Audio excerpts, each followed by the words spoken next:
L'ultima volta che ho provato a sparare un barracuda è finita così.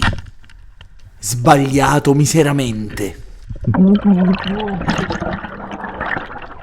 E ora ci siamo di nuovo, io e lui, nel tiro più difficile di tutti. Ma prima di farvi vedere cosa è successo, facciamo un passo indietro.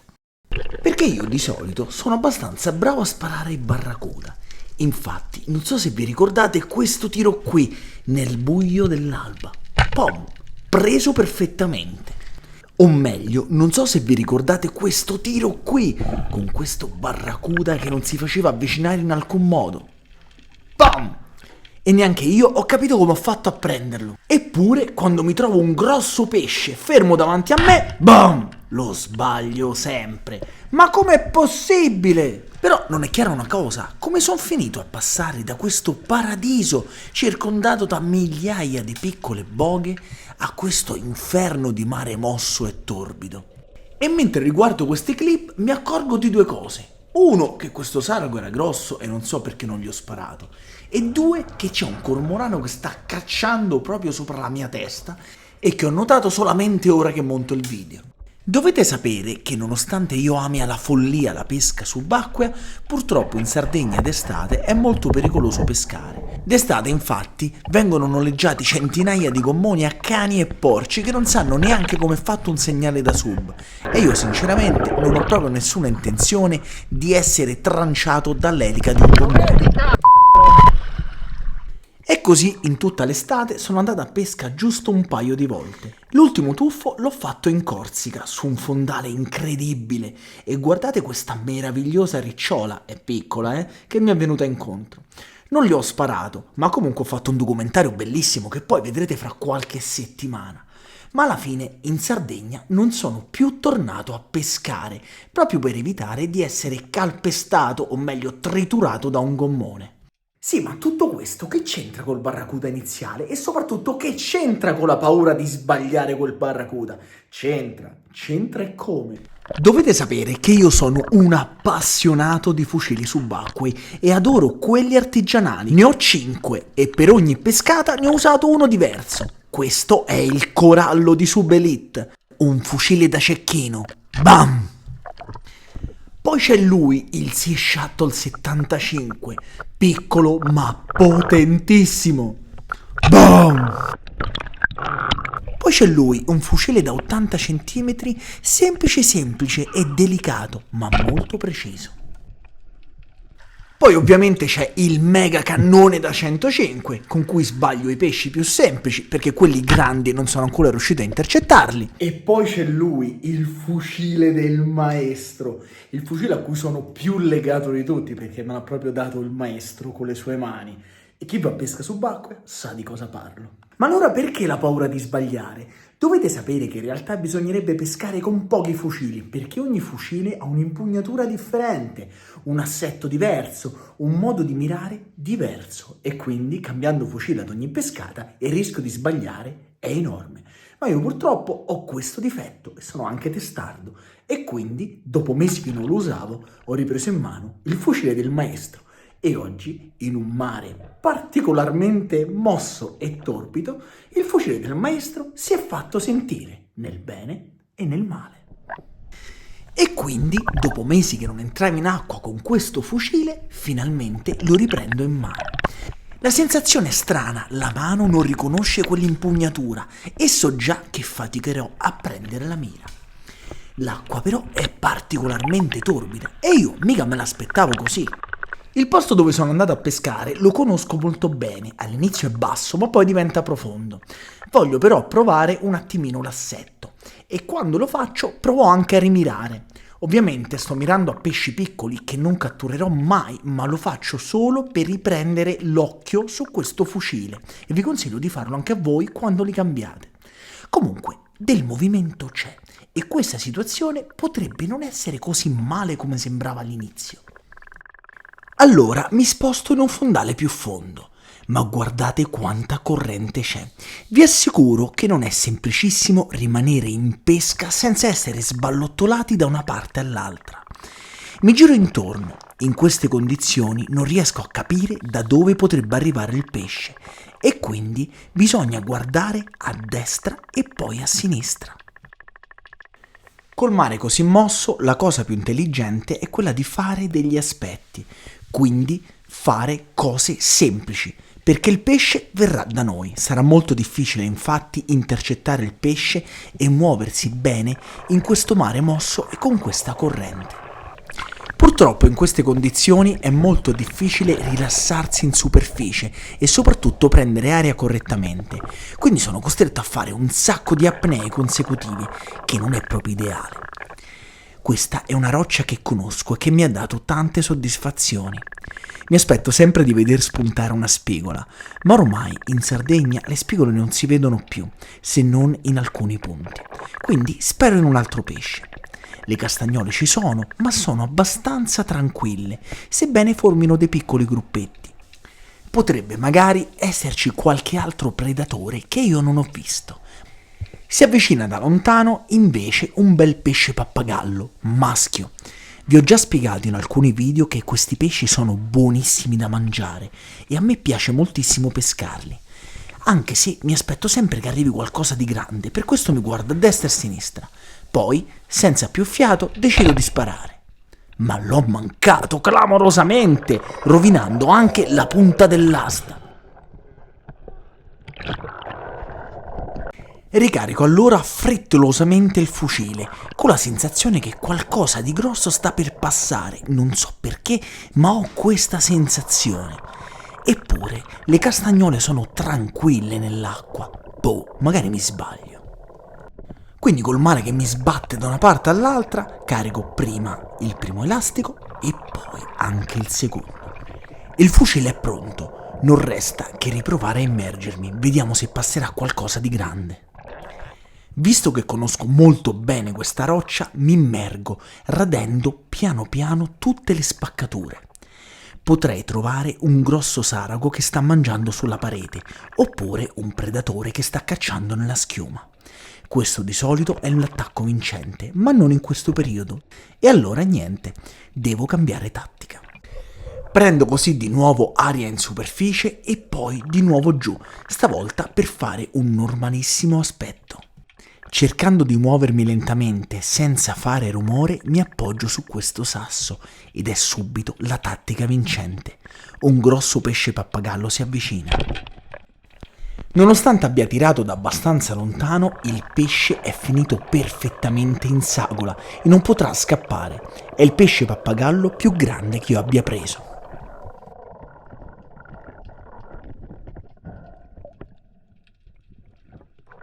Oggi è durissima, c'è questo mare che è molto forte, però ci sono i pesci anche in acqua bassa, pesci che di solito sono molto estivi, come questo pappagallone, bellissimo. Dopo il pesce pappagallo ho capito che l'aspetto è quello che oggi funzionerà. Mi acquatto quindi dietro a questo sasso e da lontano vedo comparire due cefali. Voi non li vedete ancora, loro sono però lì. Ma questi pesci sono spaventati e non verranno all'aspetto. Provo allora a prenderli di sorpresa dall'altra parte del masso e loro puntuali arrivano, ma sono piccoli e non vale la pena sparare. Nuovo tuffo, stessa identica tattica. È passato solamente un tuffo da quando ho preso il pesce pappagallo e mi aspetto che da un momento all'altro un pesce potrebbe venirmi incontro. E così accade con questo sarago che parte da lontano alla velocità della luce. L'ho preso perfettamente, ma il pesce però mi ha ingannato. Pensavo fosse molto più lontano e molto più grande. Purtroppo non lo è. Eh sì, stavolta ho sbagliato, m'ha ingannato il mare torbido. Purtroppo questo è un sarago piccolo a cui non dovevo sparare, ma io l'ho giudicato male e comunque ve lo voglio far vedere, perché a volte gli errori si commettono, però vi assicuro che lo mangerò e non verrà lasciata neanche una lisca. Purtroppo il mare stavolta mi ha ingannato e a volte può accadere. Tuttavia voglio continuare a pescare. forse un pesce più grande si potrà vedere. Il mare ha anche portato molta sporcizia, come questa busta di plastica. Ma visto che ho commesso un errore, stavolta non ne commetterò un altro. E in qualche modo cerco di prendere la busta e infilarmela sotto la muta per poi buttarla con calma. Prendo fiato e scendo di nuovo. Non so cosa mi aspetterà in questo tuffo. Da lontano però vedo una grossa macchia che si avvicina.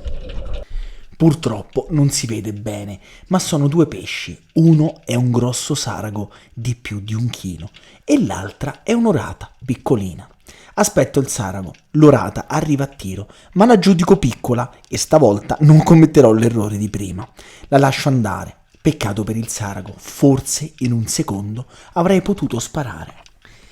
Scendo di nuovo in un nuovo tuffo. Purtroppo i colori dalla telecamera non si vedono bene, ma vi assicuro che il mare è sempre uno spettacolo, anche quando è torbido. Da dietro questo grosso masso compare un banco enorme di salpe e ce n'è una davvero grande. Ma come dice sempre il maestro, bisogna farle passare, perché forse dietro di loro c'è una preda più interessante, anche se a me non è mai capitato. Ma mai dire mai. Nel tuffo successivo ci sono ancora le salpe che stanno mangiando su questo scoglio. Se vi muovete molto lentamente, i pesci non saranno infastiditi e rimarranno lì ad osservarvi. Mi giro continuamente a sinistra perché ho l'impressione che un pesce verrà da lì e purtroppo mi perdo dei saraghi che si erano avvicinati. Dietro le salpe c'è una cernia. Non è grande e probabilmente è incuriosita dalla mia presenza.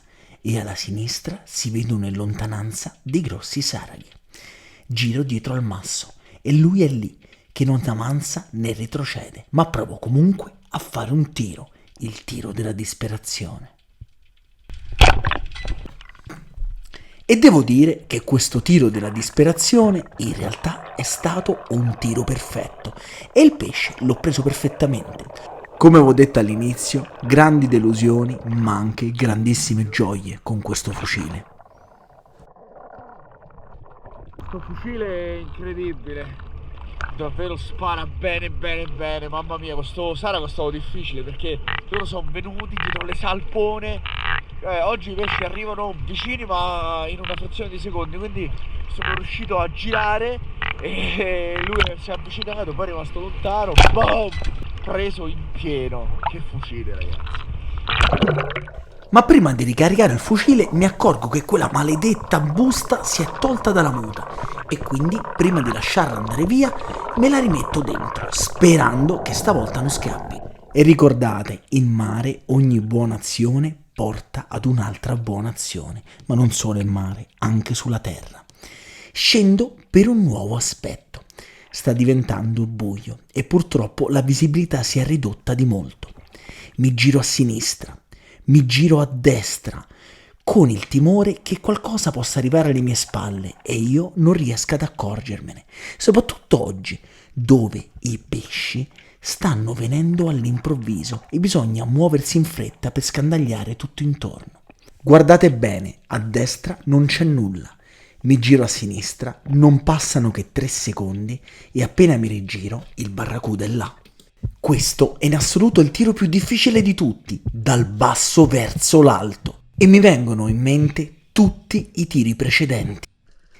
Il barracuda preso in mezzo a centinaia di altri, il barracuda che ho preso alle spalle in un tiro impossibile, il barracuda che ho catturato all'alba, da lontano, con pochissima luce, e infine quel grosso barracuda che ho sbagliato. Ma quanto è bella la paura di sbagliare qualcosa, perché se riesce è bellissimo.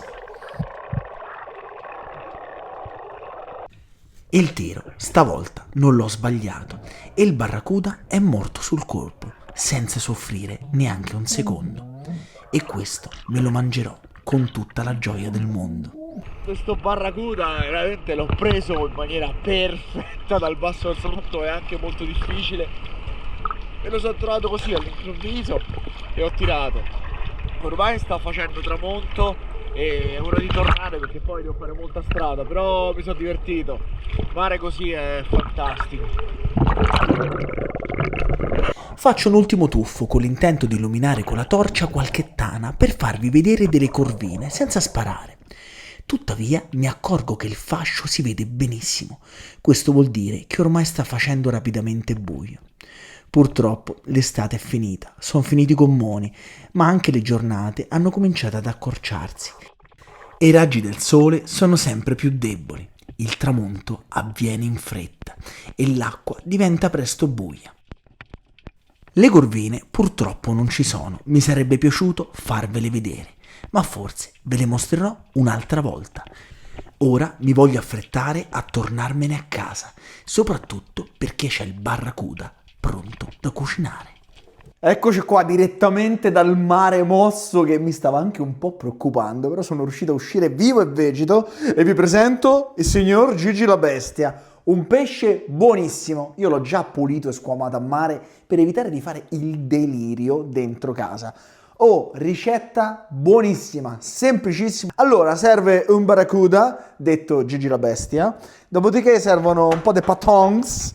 Queste qui con tutta la buccia sono buone e c'è anche i figlioletti, questi li togliamo che magari sono un po' meno buoni. Carta forno, pan grattato, sale, pepe e ovviamente un po' d'olio, ci vorrebbero due capperetti ma non so se ce li ho. Prima cosa, ovviamente sciacquate bene le patate, io le lascio con tutta la buccia perché mi piacciono di più.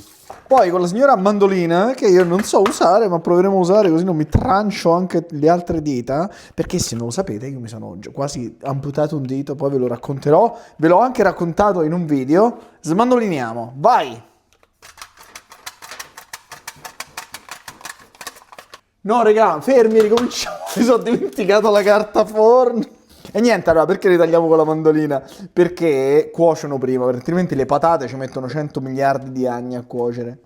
Dopo aver fatto sto bel lettuccio di patate fine fini, ora ci mettiamo un po' d'olio, anzi ce lo mettiamo subito, va? Un po' d'olio, sale e pepe, anzi ci mettiamo le erbette di Provenza, queste qui le ho prese in Corsica. Poi mi raccomando, settimana prossima guardate il video che è molto molto figo e vi porto in giro per la Corsica, andremo un po' a pesca subacquea, un po' a pesca con la canna, cioè insomma mi sono divertito e ho fatto un sacco di casino.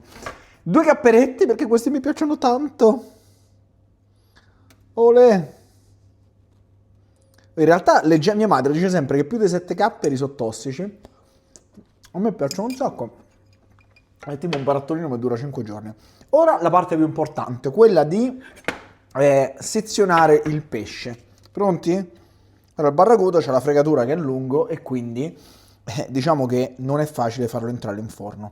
Tagliatelo qui, dietro la pinna, pettorale da una parte e dall'altra, ok? Andate fino in fondo. Questa raga non la buttiamo, questa è la parte più buona, la testa, e la mettiamo qui, questa la facciamo cuocere a parte. La coda la possiamo togliere, se no non c'entra davvero. Tagliate sempre da una parte, dall'altra e così via. E ora andiamo a tagliare. Vedete, questo è tutto sangue rappreso che è un po' amaro quando lo andate poi a cucinare. A mare di notte non l'avevo pulito benissimo e quindi gli do un'ultima passata con l'acqua dolce. Guardate che carne meravigliosa questo pesce. Sto pesce ha una carne che è, ragazzi, meravigliosa e ha solo questa grande lisca centrale al centro, ma se siete bravi riuscite a pulirlo senza troppi problemi. Vedete, io lo sto incidendo qui, rimarranno delle grosse lische, ma non è un problema gigante. Lo apro praticamente al libro. Ora togliamo la lisca centrale.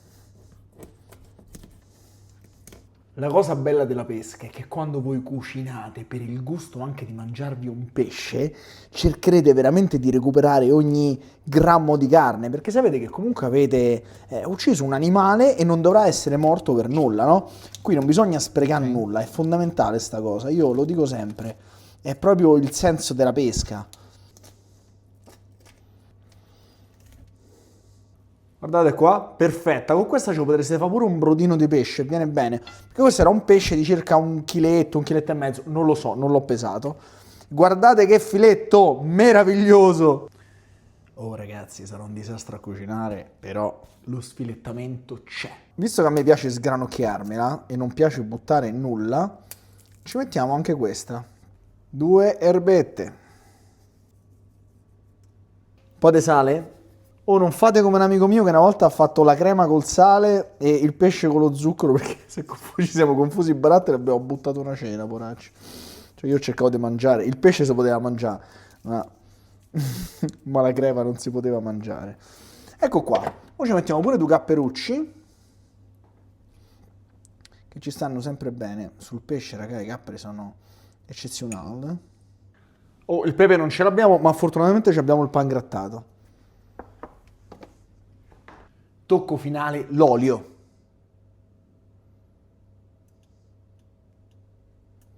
E voilà! E mo lo mettiamo in forno. Questo qui, ragazzi, l'importante è non cuocerlo troppo, sennò diventa secco. Quindi a ogni tanto andate lì, infilate il coltello. Se arriva preciso, facile, facile dall'altra parte, vuol dire che è pronto. Oppure un'assaggiata in pezzettino. Non ve l'ho fatto vedere, ma l'ho colpito esattamente al centro della testa ed è morto sul colpo, senza soffrire. E ora ce lo mangiamo.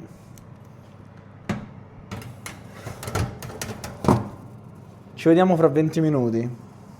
Oh regà, forno 180 gradi per 20 minuti, ogni tanto però dategli un'occhiata, non aspettate che le patate sono cotte. Poi vi faccio vedere una cosa, ragazzi, questa, che praticamente non c'è nulla, è l'unica cosa rimasta del pesce, per farvi capire che se siete dei pescatori diligenti sprecherete pochissimo. E guardate che bella codona, io ho le manone. Oh, c'ho un profumone, sono passati 20 minuti, sì, 18. Le patate, vedete, tagliate con la mandolina, un po' crude, però il pesce è fatto, guardate. Si vede? Perché si apre benissimo, rimane ancora abbastanza succoso. Voilà, guardate che meraviglia! Oh, ma la parte più buona, sapete qual è? Questa qui. Mamma mia, la lisca è meravigliosa. Un giorno vi devo far assaggiare la lisca fritta.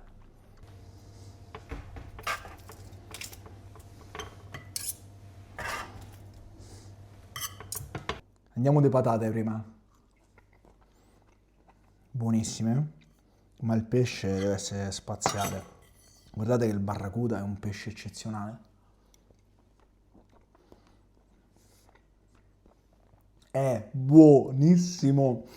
E vedete la soddisfazione di andarlo a prendere con quel mare e poi cucinarselo il giorno dopo o la sera stessa è la cosa più bella che ci sia. Beh, ragazzi, con questo io vi saluto, è stato un pranzo, sarà una cena meravigliosa e questo è godersi il mare. Un paio di pesciolini cucinati in tutta tranquillità e quasi quasi la prossima volta vi cucino un pesce particolare. Ma in realtà la prossima volta ci vediamo per la Corsica. Dai va, che quello è un bel video. Ciao!